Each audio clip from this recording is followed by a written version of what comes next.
Hello, this is Robert Dumas from TaxConnex. This is step 4 of our 5-step process for getting your company sales tax compliant. In step 4, we're going to discuss the strategies to get your prior period liabilities cleaned up and get your company prospectively in compliance with sales tax. Before we begin, I need to mention 2 critical things that you need to remember throughout the strategy development process. First, any of the tax that you have collected historically and not remitted must be paid.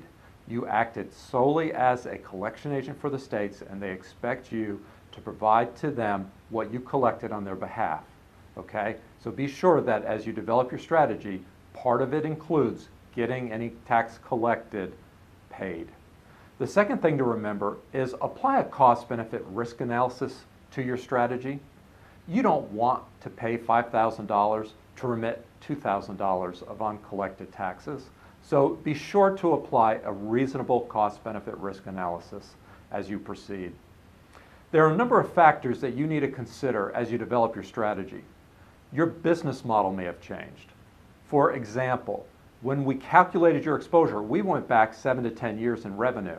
It's very possible that your revenue going forward may be in completely different states.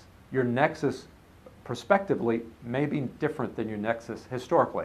So you have to consider that in developing your strategy around clearing the prior period liabilities. If you have an investment or exit strategy, you need to consider that as well.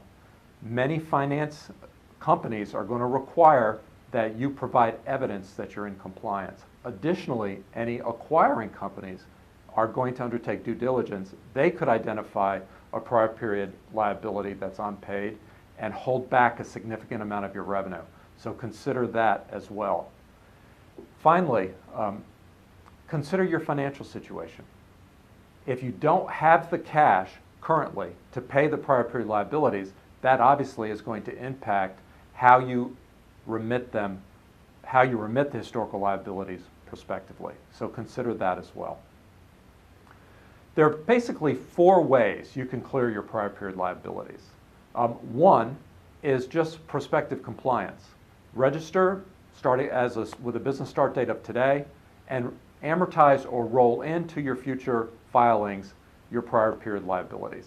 I only recommend this strategy in those situations where the prior period liabilities are not material or significant. Second, you have a voluntary disclosure opportunity. Most states have what we refer to as a VDA process. In this process, the state has a predefined plan to get companies compliant and get the prior period liabilities paid. There's some advantages to this. It can be done anonymously. So in other words, you can get the facts of the VDA, get an agreement in place without disclosing who you are. Most of them limit the look back. So where we calculated 7 to 10 years in determining your prior period exposure, most of the agreements have a 3 to 4 year look back period. So you can reduce the amount of exposure that way. Additionally, many of the VDA programs limit your penalties. Doesn't eliminate them in most cases, but it will limit them. Interest is never going to be mitigated or eliminated. So you can always plan on paying interest in a VDA. The other opportunity you have is negotiation. For the most part, the states accept the numbers that you provide to them and don't review them, though they indicate you're subject to audit. In most cases, you have a lot of flexibility in your calculation. So a VDA provides that kind of advantage. The third option is an amnesty program. At times, states are going to issue amnesty programs for a set period, 2 to 3 months, where a company that knows they have a prior period exposure can come back and report those taxes with very limited penalty and sometimes interest, depending upon the amnesty program. Unfortunately, you can't predict when these amnesty programs are going to occur, so you kind of have to wait. And frankly, I haven't seen as many in the last couple of years as I did 5 to 10 years ago.